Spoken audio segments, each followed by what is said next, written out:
Narito ang mga pinakamaiinit na balita ngayong tanghali. LTFRB, inaprubahan na ang pisong taas pasahe sa traditional jeep, 2 piso sa modern jeep. Pamamahagi ng 5,000 pisong subsidy sa mga tricycle drivers sa Metro Manila, sinimula na. Pinangunahan ni Pangulong Bongbong Marcos. House Speaker Bogie D. sinagot ang pahayag ng National Unity Party sa babala nitong aaklas sa mayorya. Sa MBC TV correspondents, 22 anyos na lalaki arestado matapos mang-hold up ng tricycle driver sa Manawag, Pangasinan. Sa MBC TV Sports, Galaxy Manila Marathon 2026 idaraos sa EDSA sa kauna-unahang pagkakataon. At sa showbiz pattern, sa mundo ng K-pop, pelikulang K-pop Demon Hunters gumawa ng kasaysayan sa 98 Oscars. Trailer naman ng dokumentary ng BTS inilabas na.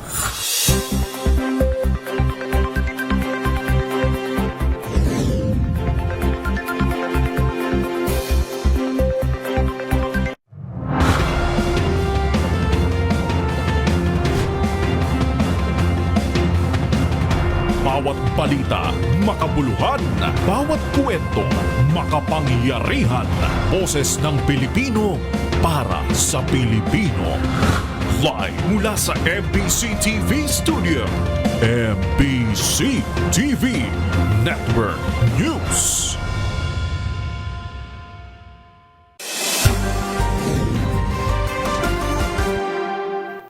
Pilipinas, una sa ating mga balita.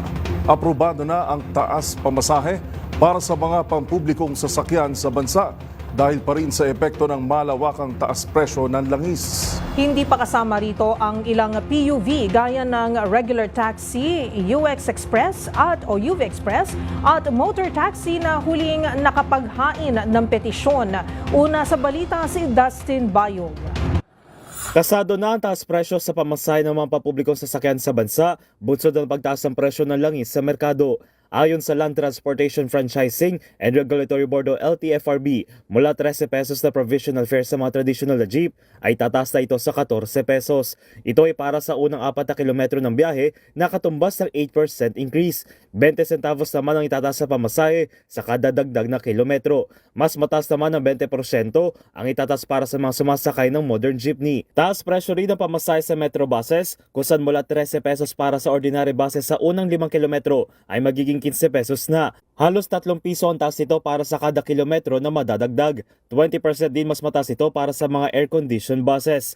Mababatid na una na nagpatupad ang taas presyo ang mga public utility bus noong Sabado sa 35 centavos kada kilometro sa aircon buses, habang 45 centavos para sa luxury buses. Para naman sa point-to-point bus, 15% ang ipatutupad na taas presyo sa kanilang umiiral na pasahe. Bukod dito, sisipa rin ang presyo ng mga airport taxi kung saan 40 pesos ang taas presyo sa kanilang flag down rate. Kabilang din sa pagtaas ng pamasahe ang mga sumasakay sa mga TNVS o Transportation Network Vehicle Services. 20 pesos ang ipatutupad na dagdag sa base fare sa lahat ng uri ng sasakyan. Wala namang pagbabago sa kada kilometro ng dagdag habang binabaan naman ang pick-up rate. Ayon kay LTFRB Assistant Secretary Vigor Mendoza, ang mga bagong presyo ay base sa oil price changes, gayon din ang average na minimum wage ng mga manggagawa. Sabi rin ni Mendoza, ito ay provisional lamang pero magiging permanente kung makukuha ng mga driver ang Fair Guide at Fair Matrix hanggang Hunyo. Sa ngayon po, as we speak right now, lahat po yan provisional. So pwede po nila i-implement po kagad yan. Okay.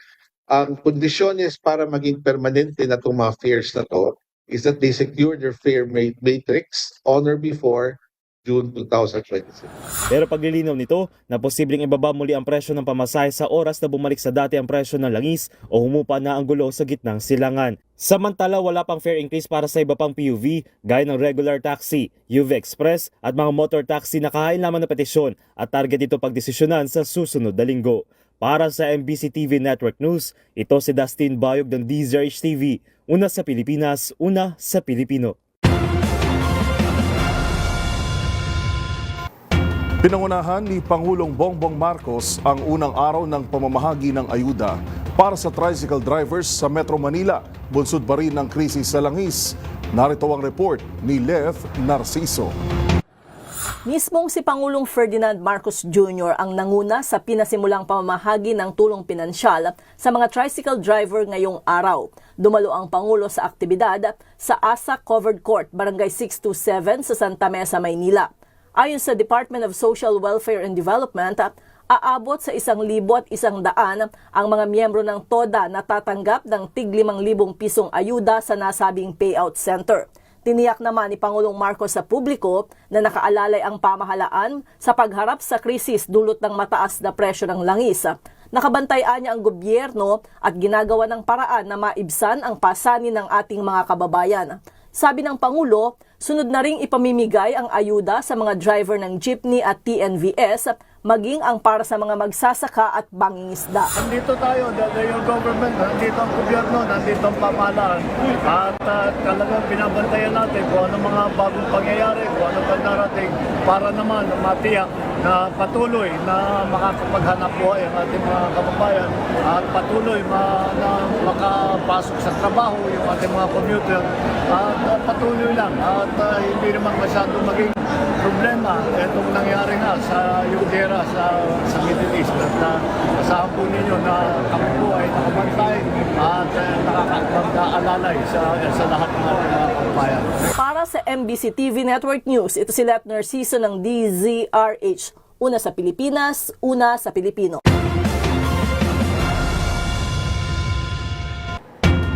Kaugnay ng balitang yan, nasabayang isinagawa ang pamamahagi ng cash relief assistance para sa mga tricycle drivers sa Metro Manila.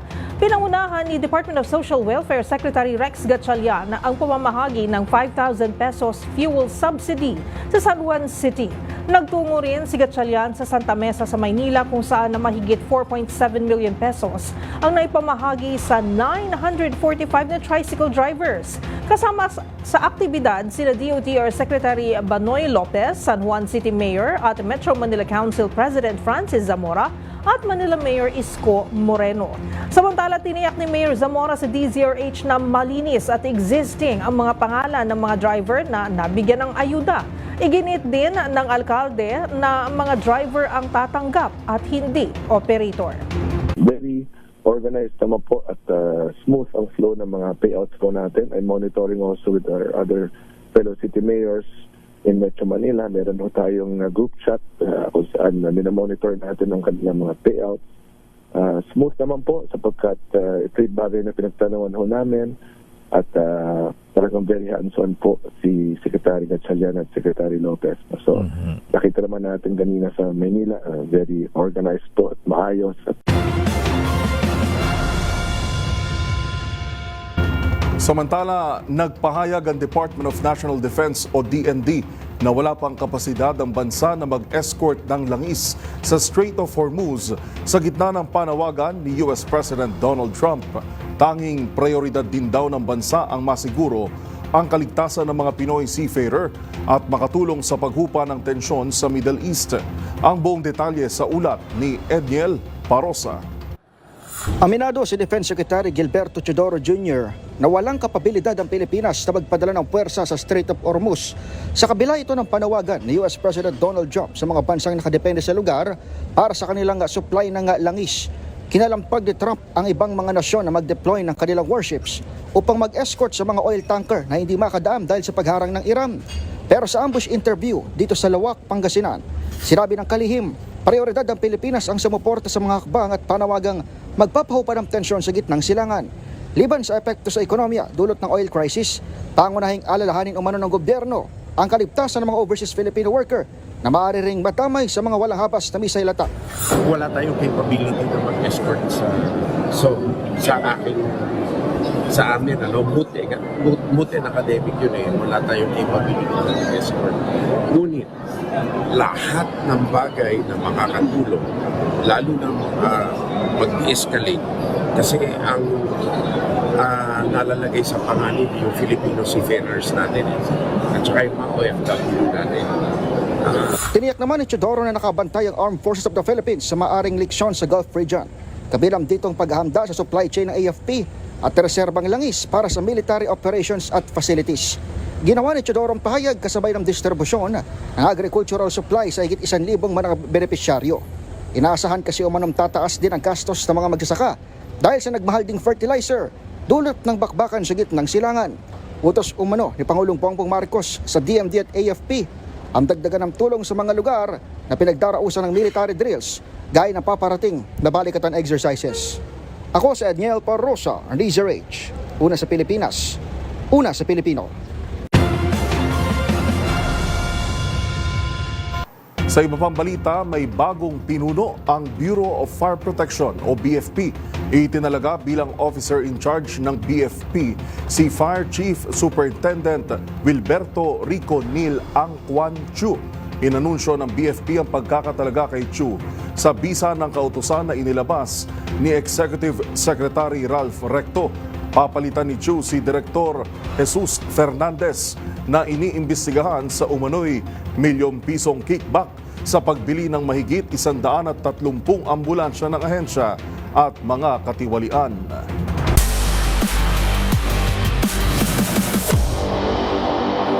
Running is more than just a sports. It's becoming a revolution. At sa gaganaping Galaxy Manila Marathon para ngayong taon, isang kasaysayan ang bubuksan para sa running community dito sa bansa. Kung isasara ko ang EDSA para sa inyo for one day, pwede niyo gawin.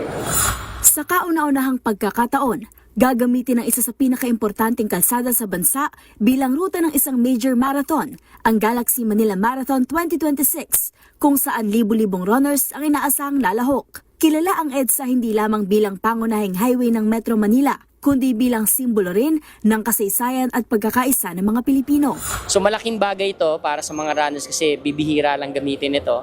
So running that historical road create a historical experience for our runners. Bahagi ang karerang ito ng partnership ng SM Supermalls at Run Rio para sa 2026 race calendar sa ilalim ng Philippine Marathon Majors. Isang serye ng 8 karera sa buong bansa na inaasahang dadaluhan ng mahigit 400,000 runners at mga bisita. Nakatakdang isagawa ang Manila Marathon sa June 12 hanggang 13 na magsisimula at magtatapos sa Mall of Asia Arena, na magsisilbi ring pangunahing race village at gathering point ng mga runner. So from SM Mall of Asia, gagamitin natin yung southbound, sasarado, and then ang U-turn natin sa mismong SM North EDSA, and then babalik ulit tayo dito. So one straight lang, hindi sila maliligaw, no? So pipilitin natin na ibubuhos natin lahat ng mga nalalaman natin, magandang experience na nakuha natin sa mga races na sinalihan ko, inobserve ko sa ibang bansa, para at least ma-elevate natin yung pag-organize natin ng races. Bukod sa Manila Marathon, magkakaroon din ng iba pang karera sa iba't ibang lungsod sa bansa, kabilang ang Iloilo City, Cebu City, Davao City, Angeles City at Cagayan de Oro City, bilang bahagi ng pagpapalawak ng marathon running sa Luzon, Visayas at Mindanao.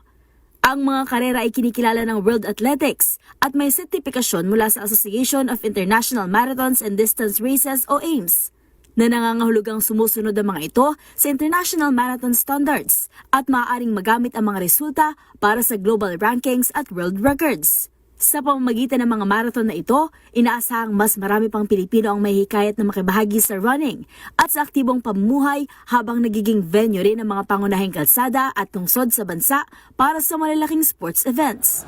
Sa mga hindi pa nakaregister, ini-invite ko kayo sa June 12 and 13, Galaxy Manila Marathon presented by SM Supermalls. Dito yung start and finish natin sa SM Mall of Asia. Yung if tatakbo ka ng 42K, first time, dadaan tayo sa EDSA and then back. And then for our 10K, 21K and yung 5K natin, pupunta naman ito sa Manila. So i-showcase din natin yung mga historical landmark ng Manila City, which is yung Jones Bridge, yung monument ni Rizal, yung sa 0 kilometer, and then papasok din tayo ng Intramuros. Para sa MBC TV Network News, ito si Millie Borja ng DZRH TV, una sa Pilipinas, una sa Pilipino.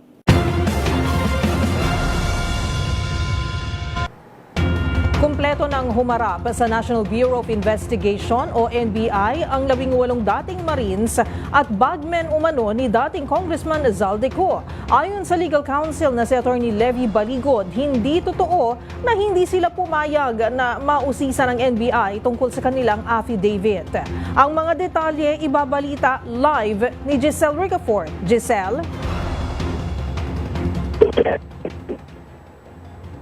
Go ahead, Giselle.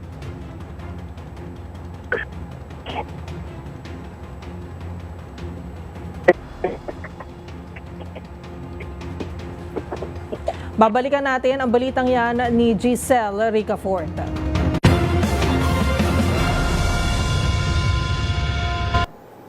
Narito pa ang mga balitang dapat ninyong abangan. Panukalang batas na magbibigay ng emergency power sa Pangulo upang bawasan ang fuel excise tax, nakatakdang aprubahan ng Senado. Sa MBC TV Global, sunog, sumiklab sa isang ospital sa India. 10 pasyente patay. At sa Showbiz Spotted, Gigi Delana, isinapubliko na ang karamdaman. Tiniyak na pinayagan pa rin mag-perform sa kabila nito. Lahat ng yan sa pagbabalik ng MBC TV Network News.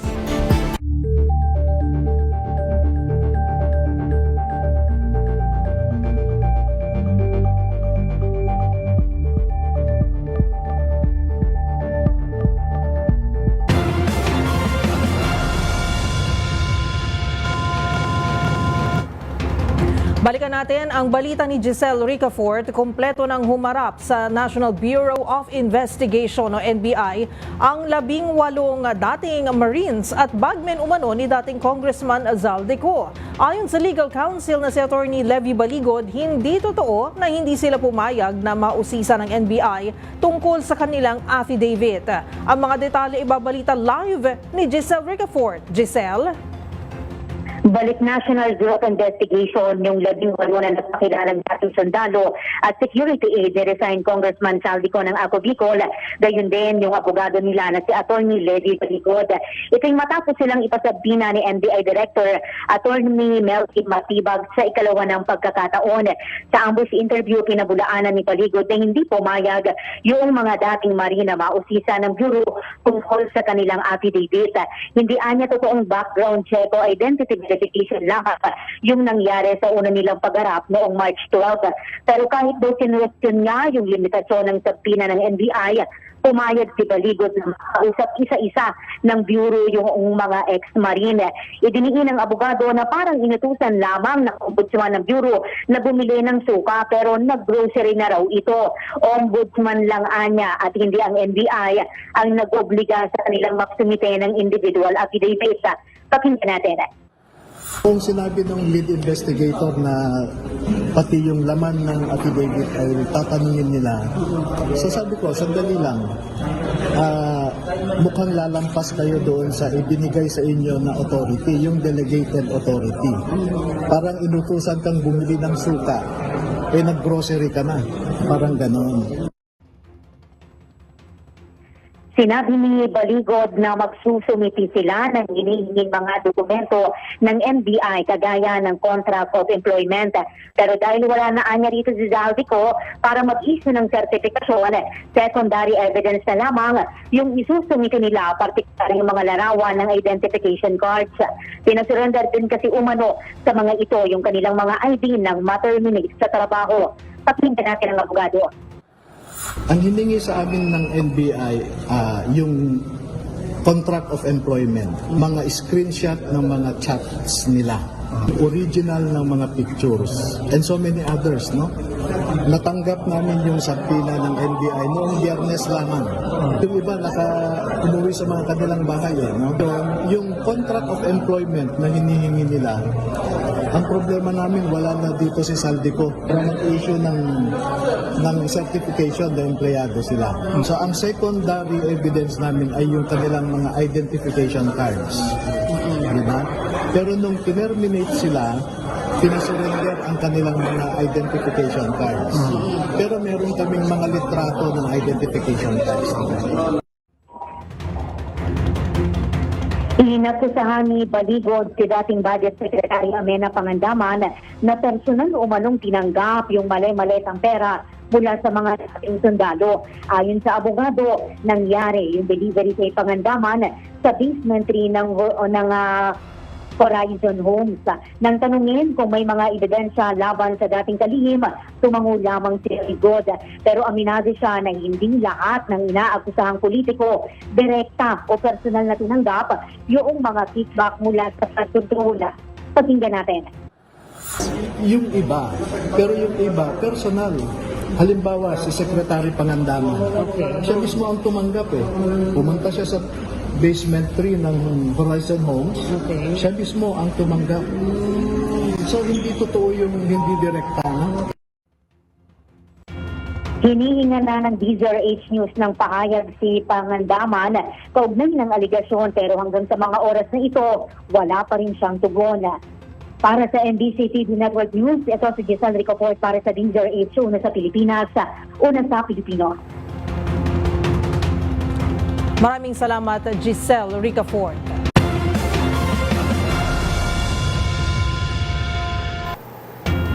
Nakatakdang ipasa ngayong araw sa Senado ang panukalang magbibigay kapangyarihan sa Pangulo na suspindihin ang excise tax sa langis sa gitna ng mega oil price hike. Nakalagay sa panukala na may kakayahan ang Pangulo na ito ay suspindihin kung sasampa sa $80 ang kada bariles ng langis sa world market. Magbabalita si Raymond Dadpaas. Nagbigay katiyakan si Senate President Vicente Tito Soto III na maaprobahan ngayong araw ang panukalang batas na naglayong bigyan ng emergency power ang presidente upang suspindihin o bawasan ng excise tax sa langis. Ito ay kasunod ng isinagawang All Senators Caucus kahapon matapos matanggap ang bersyon ng Kamara de Representantes sa kahalintulad na panukala. Kasunod din ito ng natanggap na certification mula sa Malacanang na nagsasaad na isang urgent bill ang panukalang batas dahil sa krisis sa langis dulot ng gyera sa Middle East. Sabi ni Soto, dahil certified urgent bill ito ay diretso ang kanilang approval mula sa second reading patungo sa third and final reading. Batay sa panukala na inendorso ng Senate Committee on Energy sa plenary na may mahigit 10 senador ang sponsor, tatapyasan o sususpindihin ang excise tax sa langis kapag sumampa sa $80 per barrel sa world market at magtuloy-tuloy ito sa loob ng isang buwan. Agad din namang ibababa o ibalik sa ang excise tax kapag bumaba na sa $80 per barrel ang langis sa world market. Ang emergency power na ibibigay kay Pangulong Bongbong Marcos ay may buhay hanggang December 31, 2028 na makapagsimula ng bagong administrasyon at nasa kanila na kung kanila ito itutuloy. Sabi ni Senador Pia Cayetano ng Senate Committee on Energy, kapag ito'y maging batas at suspindihin ang excise tax, mababawasan ng 6 na piso sa kada litro ng diesel at 10 piso sa kada litro ng gasolina na kahit papano'y makatutulong ng malaki sa ating mga kababayan. Diin naman ni Senator Francis Kiko Pangilinan, kailangan pa ring sabayan ito ng mga social services program ng pamahalaan gaya ng fuel vouchers at cash subsidy hindi lang sa transport sector kundi kasama na ang mga magsasaka at mangingisda. Para sa MBC TV Network News, ito si Raymond Dadpaas ng DZRH, una sa Pilipinas, una sa Pilipino. Sa iba pang balita, handang kausapin ni House Speaker Bogie D. III ang mga kapwa nito mambabatas kaugnay sa mga isyu na hindi sila nasisiyahan sa kanyang pamumuno. Nagugat ito sa pahayag ni National Unity Party na umano'y hindi satisfied sa kanyang liderato at nagbantang kumalas sa majority bloc. Ang iba pang detalye sa report ni Milky Regunan. Bukas ang pinto ng opisina ni House Speaker Faustino D. III sa mga kapwa mamabatas para mapag-usapan kung ano man ang mga issue na dapat resolbahin at nagkakaisa magtrabaho kahit magkakaiba ng partido. Sagot ito ni D sa sentimiento ni House Deputy Speaker Ronaldo Puno, chair ng National Unity Party, na hindi umano sila nasisiyahan sa pamuno ng House Speaker. Nirereklamo ni Puno ang umano'y pagkaltas sa pondo ng kanilang mga distrito at delay ng pondo para maihatid nila ang ng basic at social services gaya ng tupad at AIC sa kanikadala mga kababayan. Dahil dito nagbanta pa si Puno na baka daw kumalas na sa majority at lumipat sa minority group sa Kamara. Sabi ni D, ang 2026 national budget ang pinakamalagang panukalang kanilang naipasa ng patas, mabilis at bukas sa pagtalakay. Ang timing din anya ang ng pagpapalabas ng pondo ay wala na sa kamay ng liderato ng Kamara kundi nasa jurisdiksyon na ng iba't ibang ahensya ng gobyerno. Umaapel ang House Speaker sa mga kapwa mambabatas na magtulungan dahil ito ang panahon ng pagkakaisa sa harap ng mga problema ng bansa at ang epekto sa ekonomiya ng krisis sa gitnang silangan. Para sa MBC TV Network News, ako si Milk Regunan. Una sa Pilipinas, una sa Pilipino. Iginiit ng Department of Budget and Management na may sapat na pera ang nakalaan ng gobyerno para sa mga proyekto ng mga mambabatas. Ginawa ng DBM ang paglilinaw kasunod ng hinaing ng ilang mambabatas na hindi pa nada-download ng ahensya ang budget para sa kanilang mga proyekto dahil idiniklara umano ang mga ito na for later release. Ayon kay DBM USEC Goddess Hope Libiran, may nakalaang budget ang pamahalaan para rito. Ngunit kinakailangan lamang na tiyaking kumpleto ang mga kaukulang dokumento bago i-release ang mga pondo. Mahalagaan niya na masigurong nasusunod ng maayos ang proseso ng paglalabas ng pondo para hindi sila mapuna ng Commission on Audit. Inuulit ko po, hindi po totoo na wala pong pera. May pera po para dyan. Pero may proseso rin po tayo na sinusunod bago po natin i-release yung pondo na yan. Otherwise, yung DBM naman po yung makukuha at makakasuhan for releasing something without the necessary requirements.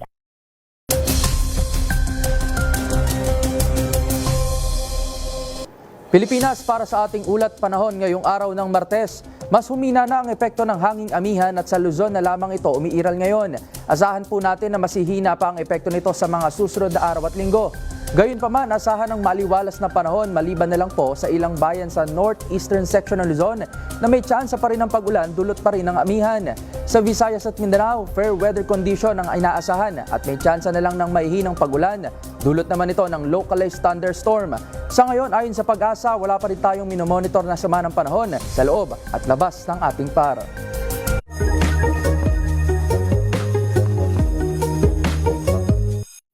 Usapang trivia naman tayo. Pagdating ng buwan ng Marso, ito na ang simula ng kabi-kabilang fire drills na dinadaos sa mga paaralan, kumpanya at sa iba pang mga lugar.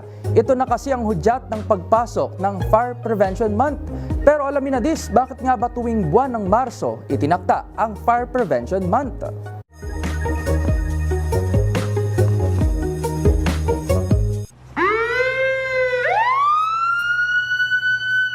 Matapos ang hanging amihan o northeast monsoon na karaniwang nararanasan tuwing buwan ng Oktubre hanggang Pebrero, ay sunod naman nating mararanasan ang dry season na karaniwang pumapasok sa buwan ng Marso. Dito lumalakas ang easterlies na nagdadala ng mas mainit at tuyong hangin mula sa dagat Pasipiko. Ito rin ay dahil nakaposisyon ang ating bansa malapit sa equator kung kaya't mas direkta sa atin ang sikat ng araw tuwing panahon na ito. Kaya naman dito tumataas ang temperatura na kadalasan ay nagiging sanhi ng insidente ng sunog.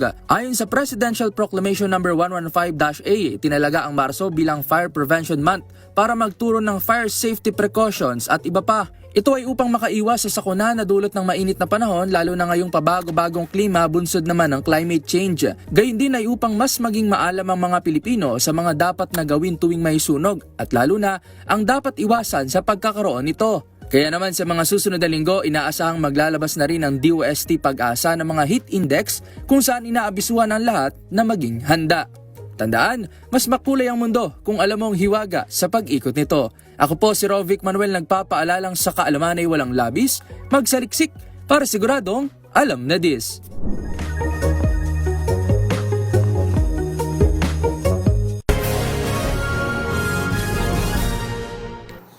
Patay ang 10 pasyente sa India matapos sumiklab ang sunog sa isang ospital. Habang tumanggi naman ang foreign minister ng Iran na makipag-usap sa Amerika para tapusin na ang tensyon sa Middle East. Ang mga balita mula sa ibayong dagat, tinutukan sa Global Headlines Report ni James Galange.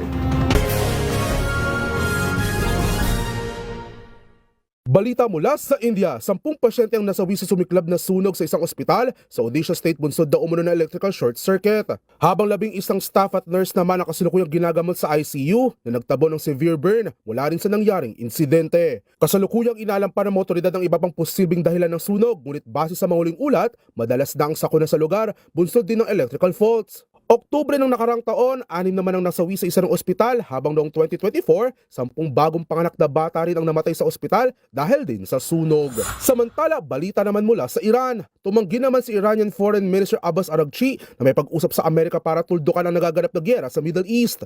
Anya, taliwas daw umano ito sa sinasabi ni US President Donald Trump na nais may pagnegosasyon ng Iran sa US matapos ipahayag na nagtatagumpay na raw umano sila sa digmaan. Kung kaya't para kay Araghchi, mas handa pa daw umano sila ipagtanggol ang kanilang mga sarili at bansa laban sa mga isasagawang pag-atake pa ng Amerika at Israel. Noong pagpasok ng Marso, tinataya na sa migit 1,400 katao ng nasawi sa Iran, 850 sa Lebanon, 15 sa Israel at 29 naman sa Iraq. At yan naman nakalap nating balita mula sa iba't ibang panig ng mundo. Para sa MBC TV Network News, ito si James Galangin ng DZRH TV, una sa Pilipinas, una sa Pilipino.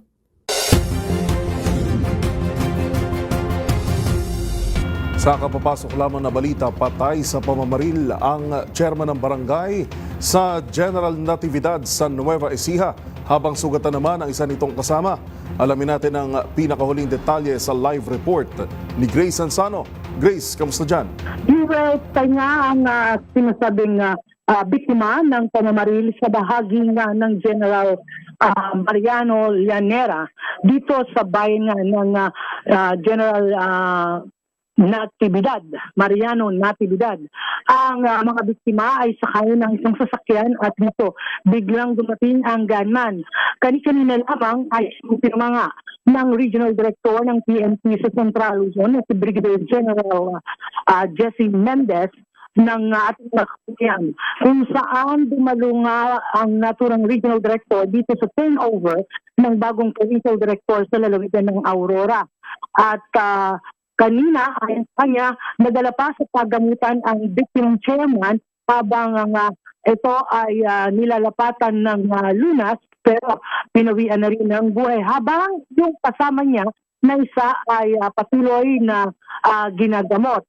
Sa ngayon ay nakatutok at inatasan na ng Regional Director ng PNP sa Central Luzon ang Chief of Police para sa agarang pagkakasakit sa likod ng pamamaril. Bagamat hawak na ngayon ang ilang CCTV at dito tutuon ang investigasyon para matukoy kung sino ang nasa likod ng pamamaril. Yan ang ating flash report. Ito si RH25, Grace Sansano, una sa Pilipinas, una sa Pilipino. Nagulat ng live mula sa Nueva Ecija. Maraming salamat, Grace Sansano.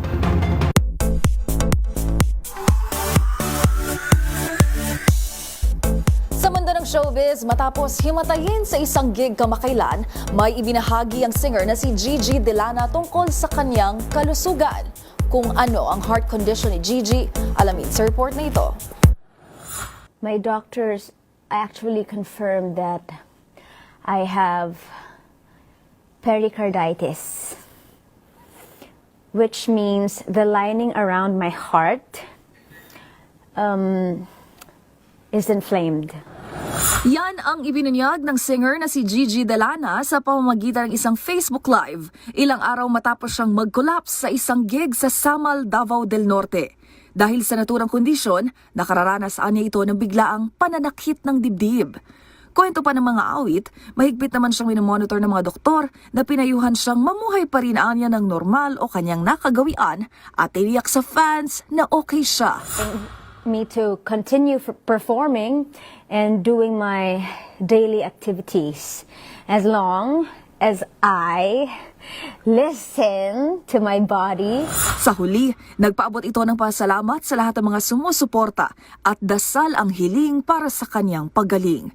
Magunita na minsan ding ibinahagi ni Gigi ang pagkakaroon noon ng isang eating disorder.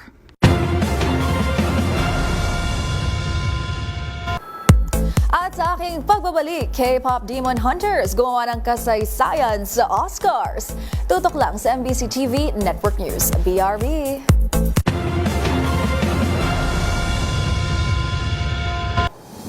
Abangan sa aming pagbabalik, 3 mangingisda na ilang araw nang nawawala. Nasagip ng Coast Guard sa Bataan. At sa MBC TV Sports, Alex Ayala, binasag na ang top 30 marker sa WTA rankings. Yan at marami pang iba dito lang sa MBC TV Network News.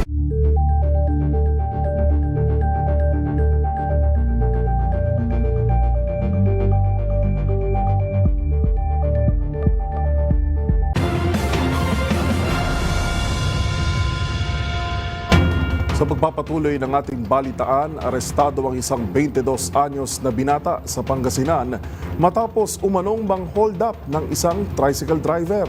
Yan at ang iba pang mga rumarapidong balita mula sa probinsya, hatid ng iba't ibang istasyon sa ilalim ng MBC Media Group.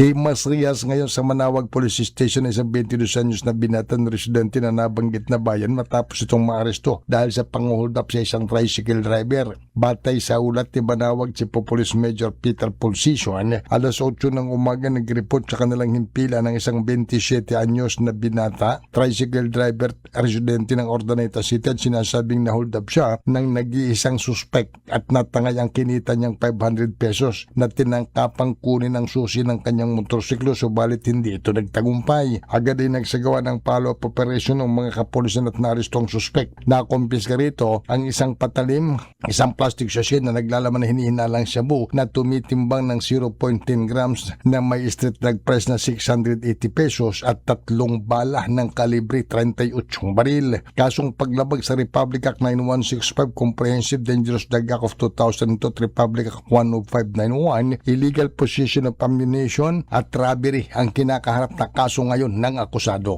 Para sa MBC TV Network News, ito si Freddy Fajardo, Aristartet, una sa Pilipinas, una sa Pilipino. Natagpuan at nailigtas ng PCG ang 3 mangisda na ilang araw na ring iniulat na nawawala sa karagatang sakop ng Maribeles, Bataan. Ayon sa ulat ng Philippine Coast Guard PCG Bataan Station, nakita at nirescue ng kanilang mga operatiba ang 3 mangisda matapos mapadpad habang lumalangoy sa baybayin ng Sitio Aringit, Barangay Mountain View, Maribeles, Bataan. Lumabas sa investigasyon na nasira at tuluyan lumubog ang sinasakyan nilang bangkang pangisda matapos hampasin umano ng malalakas na alon sa gitna ng dagat. Sa kabila nito, nagawa ng mga mangisda na makalangoy papalapit sa baybayin kung saan sila kalaunan ay namatan at agad na nasagip ng mga otoridad. Matapos ang rescue operation, dinala ang 3 sa PCG Limay Substation kung saan sila binigyan ng kinakailangang medical assistant at pagkain. Para sa MBC TV Network News, RH37, Danny Kumilang, una sa Pilipinas, una sa Pilipino. Nag-convene na rin kahapon ang lokal na pamahalaan ng Katarman sa pamumuno ni Katarman Mayor Diane Rosales na layuning ipatupad ang direktiba ng national government na layuning may patupad ang energy conservation sa mga opisina na sa nagpapatuloy pa rin na gyera sa Middle East. Napagkaisahan ng local government unit ng Katarman na i-adapt na rin ang compressed work week offices mula Lunes hanggang Webes, alas 7 ng umaga hanggang alas 6 ng gabi at pagdating naman ng araw ng Biyernes ay work from home ito, alinsunod sa Memorandum No. 114 ni Pangulong Marcos. Pero tuloy-tuloy ang serbisyo ng opisina hanggang Biyernes ng MHO, MSWDO, MDRMO, Empuso, Menro. Ibig sabihin, maintain ang kanilang regular schedules. Ipinatupad din ng local government units ng Katarman ang karagdagan ng energy conservation measures. Kabilang dito ang paglilimita sa paggagamit ng air conditioner sa office hours, hinikayat ang carpooling ng mga empleyado at practical na pamamaraan para sa electricity and fuel consumption. Sa lalawigan, nananatiling nasa regular schedule naman ang pasok ng ilan sa mga local government units matapos ang hindi nila pagpapatupad ng 4-day work week. Mula sa MBC TV Network News, RH34, Jane Galit Bantayan ng DCRH. Una sa Pilipinas, una sa Pilipino.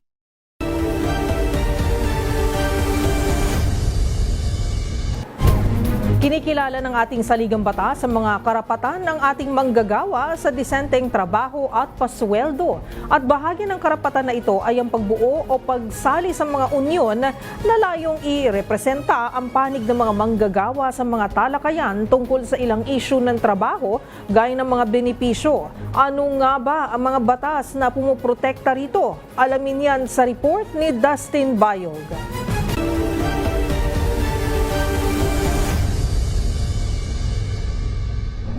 Isang karapatan para sa mga manggagawa na nasa publiko at pribadong sektor ang sumali o bumuo ng kanilang unyon na siya nakaangkla sa ating saligang batas.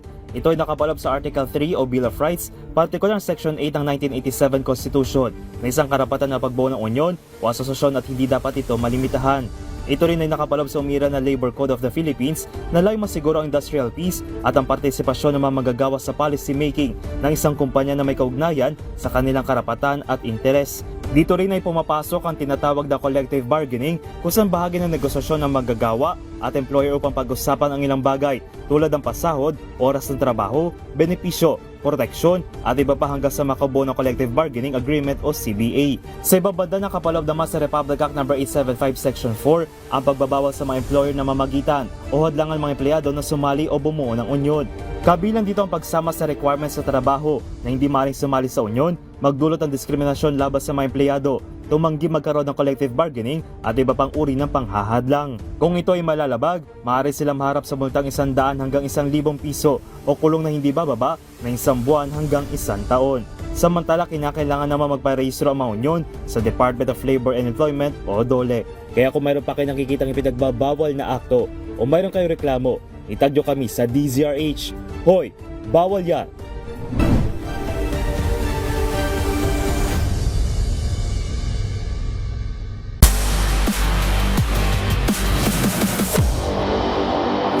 Sa mundo ng tennis, mula sa pagiging world number 32, umakyat sa career high world number 29. Sa WTA rankings, si Filipina tennis ace Alex Eala. Yan ay kasunod ng kanyang magandang performance sa mga sinalihang tournaments sa Middle East at United States. Narito ang report ni Matchpoint, Mili Borja. Patuloy ang pagangat ng Filipina tennis star na si Alex Eala matapos umakyat sa world number 29 sa pinakabagong rankings ng Women's Tennis Association. Nagdagdag ng 3 pwesto ang 20-year-old athlete mula sa dati niyang rank na number 32 matapos makalikom ng 1,525 ranking points sa WTA Tour. Nagsimula ang pagangat ni Eala sa kanyang solidong kampanya sa mga torneo sa Middle East at Estados Unidos, kabilang ang Dubai Tennis Championships at ang Indian Wells Open. Sa Indian Wells, nakapasok si Eala sa round of 16 bago siya natalo sa Czech player na si Linda Noskova. Susunod na sasalihan ni Eala ang Miami Open, ikalawang leg ng tinatawag na Sunshine Double. Bilang 31st seed, magsisimula siya sa round of 64 matapos makatanggap ng first round bye. Magugunitang noong nakaraang taon sa Miami Open, umabot si Eala sa semifinals matapos talunin ng ilang Grand Slam champions sa kanyang breakthrough run sa torneo. At yun ang mga latest updates sa mundo ng sports. Para sa MBC TV Network News, ito si Mili Borja ng DZRH TV, una sa Pilipinas, una sa Pilipino.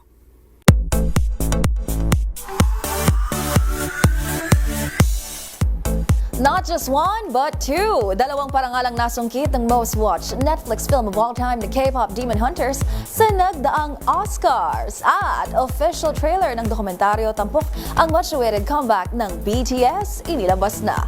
Narito ang aking showbiz report.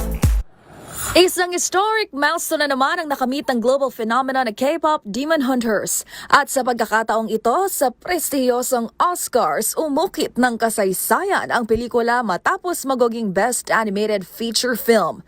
Pero hindi lang yan dahil ang kanilang viral OST na Golden ang siya namang kauna-unahang K-pop track na nagwaging Best Original Song sa Oscars. Mga gunita na kamakailan lang, kinumpirma na rin ng streaming giant na Netflix na magkakaroon ng sequel ang K-pop Demon Hunters. Samantala, speaking of Hallyu craze, BTS naman tayo. 그래도 저희만 연출할 수 있는 장면일 수도 있지 않을까. Inilabas na nga ang official trailer ng BTS The Return, dokumentaryo tungkol sa much-awaited comeback ng K-pop megastars. Dito ay pinasilip mula na makabalik sila matapos sumabak sa kanilang mandatory military service hanggang sa behind the scenes ng paghahanda para sa 5th studio album na Arirang sa Los Angeles na mapapakinggan na sa Biyernes, March 20. Nasusundan ang kanilang pagtatanghal sa historic Gwanghwamun Square sa Seoul habang mapapanood ang BTS The Return documentary sa Netflix sa March 27.